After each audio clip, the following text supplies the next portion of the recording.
салом занҳо ва хоҳарони азиз, умедворам ки рӯзи ҳамаи шумо хуб аст.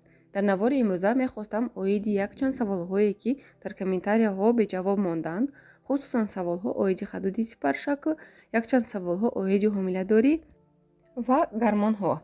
шурӯъ мекунем наворро аз баҳсҳо оиди телеграм. бисёриҳо ба фикрам медонанд ки шабакаи мо дар телеграм низ фаъол аст ва оиди ҳамин чиз бисёр комментарияҳо пайдо шуданд.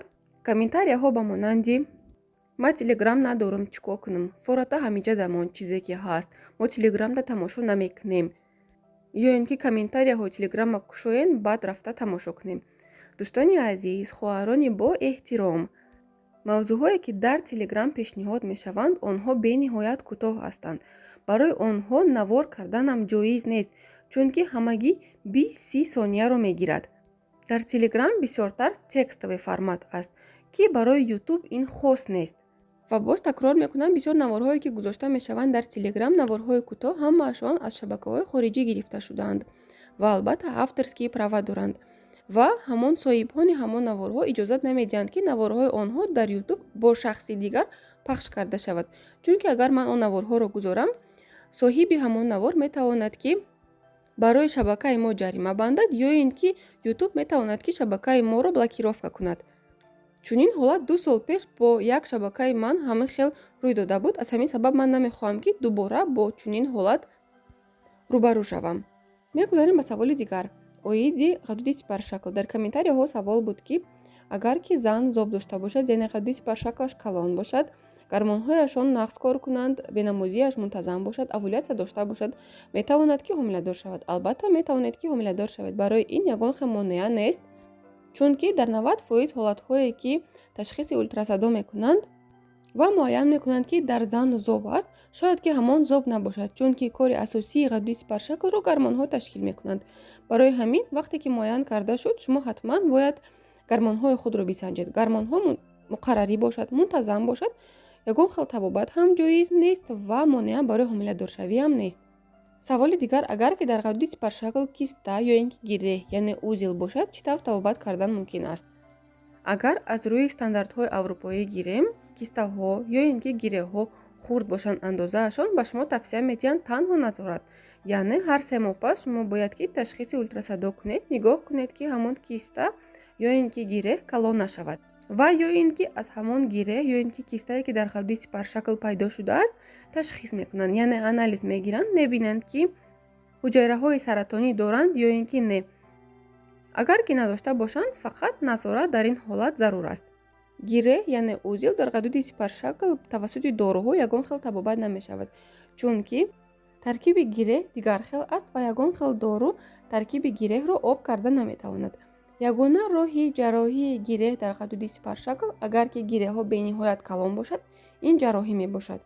саволи дигар ва бениҳоят бисёр такроршаванда: ман зоби дарунӣ дорам, ба духтур рафтам, ба ман гуфтанд ки зоби дарунӣ дорӣ, чӣ тавр табобат кунам? дӯстони азиз, рости гап ман намедонам ки дар ҳамин ҳолат чӣ тавр ба шумо ҷавоби дуруст диҳам, чунки зоби дарунӣ, зоби берунӣ дар асл вуҷуд надорад. ғадуди сипаршакл яъне щитовидная железа худаш як узв аст ва дар як ҷои муқаррар ҷойгир шудааст ва дар ягон ҷо нест ки зоб ҳам дарунӣ мешавад, ҳам берунӣ мешавад. агар кадоме ки ба шумо гуфт ки шумо ё ки зоби дарунӣ доред ё ки зоби берунӣ, ин ҳамааш дурӯғ аст. агар андозаҳои ғадуди сипаршакли шумо калон ё ки хурд бошад, ин маънои онро надорад ки шумо аллакай зоб доред. барои муайян кардани зоби ҳақиқӣ, ақаллан шумо бояд ки якчанд нишонаҳо дошта бошед, ё ин ки гиреҳ дар ғадуди сипаршакли шумо мавҷуд бошад ва ё ин ки дар охир ақаллан кори гармонҳои шумо нодуруст бошад ки ба шумо муайян кунанд ки шумо дар ҳақиқатан ҳам зоб доред. бисёриҳо пурсон мешаванд ки нафастангӣ дорам, ин метавонад аз ҳисоби зоб бошад ва ё ин ки зоб дорам ва нафасам бисёр мегирад. занҳои азиз, дар 80% ҳолатҳо ҳама гуна нафастангиҳое ки дар инсон дида мешавад, ин аз ҳисоби зоб нест, чунки андозаҳои ғадуди сипаршакл агар калон бошанд, дар марҳилаҳои аввал умуман нафастангиро ба вуҷуд намеоранд. шумо ҳатто ҳис намекунед ки ғадуди сипаршакли шумо калон аст ё ин ки хурд аст. чӣ гуна нафастангиҳое ки дида мешавад, қариб ҳамаашон аз ҳисоби асаб аст ва дар тиб онро мегӯянд ки нервный ком.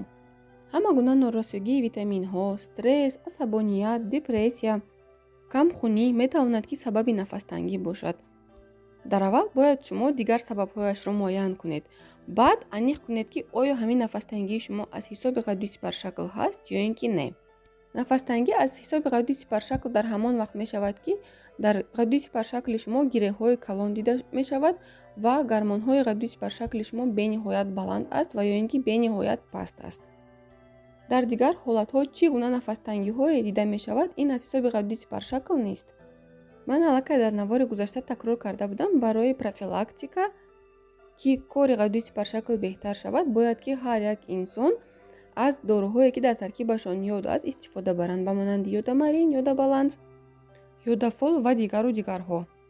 ва саволи охирон ин оиди ҳомиладорӣ ва дар вақти ҳомиладорӣ ба қабзият дучор шудан, яъне запор доштан. бисёриҳо аллакай ба фикрам медонанд ки дар ҳолати ҳомиладорӣ на дар WhatsApp, на дар комментарияҳо ман тавсея аниқ дода наметавонам, чунки ҳангоми ҳомиладорӣ бояд ки духтур, ҳама намуд духтурҳо бояд шуморо аз пешӣ бинанд, ҳолати шуморо аз пешӣ пурсон шаванд. дар ин ҷо бошад маълумоти умумӣ медиҳам оиди қабзият ҳангоми ҳомиладорӣ. якум шурӯъ мекунем аз витаминҳо. чӣ гуна витаминҳое ки шумо ҳангоми ҳомиладорӣ истифода мебаред метавонад ки қабзиятро ба вуҷуд биёрад, ба монанди элевит, алфавит, прегнакея, дар баъзе ҳолатҳо фемибион низ метавонад ки қабзиятро ба вуҷуд биёрад, чунки дар таркибашон витаминҳои бисёр доранд ва витаминҳои гурӯҳи Б метавонанд ки қабзиятро ба вуҷуд биёранд. дуюм ҳолат бошад ин беҳаракатӣ. бисёриҳо гумон мекунанд ки ҳомиладор шудаанд ва бояд ки бисёртар истироҳат кунанд, бисёртар хоб раванд, ягон кор накунанд. дар асл бошад ин тавр нест. агар ки шумо ягон хел шикоят надошта бошед, ягон хел дардҳо надошта бошед, шумо бояд ки бисёртар ҳаракат кунед, бисёртар прогулка кунед, ҳавои тоза бабароед. чӣ қадаре ки шумо бисёртар ҳаракат мекунед, ҳамон қадар рӯдаҳои шумо нахстар кор мекунанд ва қабзият камтар дида мешавад. ҳолати сеюм ин кам об нӯшидан. бисёриҳо вақте ки нав ҳомиладор мешаванд, аз сабаби оне ки токсикозашон бениҳоят сахт аст, ягон чиз истеъмол карда наметавонанд, ҳатто об низ нӯшида наметавонанд. аз ҳамин сабаб дар организми зани ҳомиладор об камтар мешавад ва метавонад ки қабзиятро ба вуҷуд биёрад. аз ин рӯ шумо кӯшиш кунед ки дар вақти ҳомиладориятон, дар марҳилаҳои аввали ҳомиладорӣ бисёртар об нӯшед. ҳолати дигар ин истеъмоли хӯрокҳои нодуруст. албатта вақте ки зан ҳомиладор мешавад, дар марҳилаҳои аввали ҳомиладорӣ токсикоз ки дорад, мехоҳад ки хӯрокҳои дигарро истеъмол кунад. ин сабаби он мешавад ки қабзият пайдо шавад. дар ин ҳолат шумо бояд ки сабзавоту мевагиҳоро бисёртар истифода баред, чунки сабзавоту мевагиҳо кори рӯдаҳоро беҳтар мекунанд. хусусан аз сабзавотҳо шумо бояд ки сабзӣ, карам, лаблабу, бодиринг истифода баред, чунки барои кори рӯдаҳо ин беҳтарин чизҳо мебошанд. аз мевагиҳо бошад шумо метавонед ки банан, себ бисёртар истифода баред. ҳолати охирон ва аз ҳама ҳолати асосӣ ин худи ҳомиладорӣ мебошад. бисёриҳо аллакай ба фикрам медонанд ки чӣ қадаре ки тифл дар батни модар калон шудан ки гирифт, ба дигар узвҳо таъсири бениҳоят зиёд мерасонад. яъне кори ғадуди зери меъда, кори талхадон, кори ҷигар, кори рӯдаҳо, кори гурдаҳо низ вайрон мешавад, чунки ҳамаи узвҳои даруна дар ҳолати тангӣ, дар ҳолати экстремалӣ қарор доранд.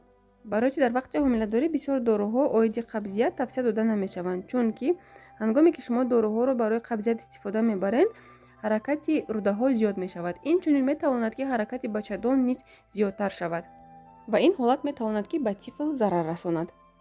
аз ин рӯ ҳангоми қабзият дар вақти ҳомиладорӣ тавсия дода мешавад ки бе воситаи доруҳо қабзиятро бартараф кунанд, яъне аз тавсияҳое ки дар боло дода шудааст, аз ҳаминҳо метавонед ки истифода баред.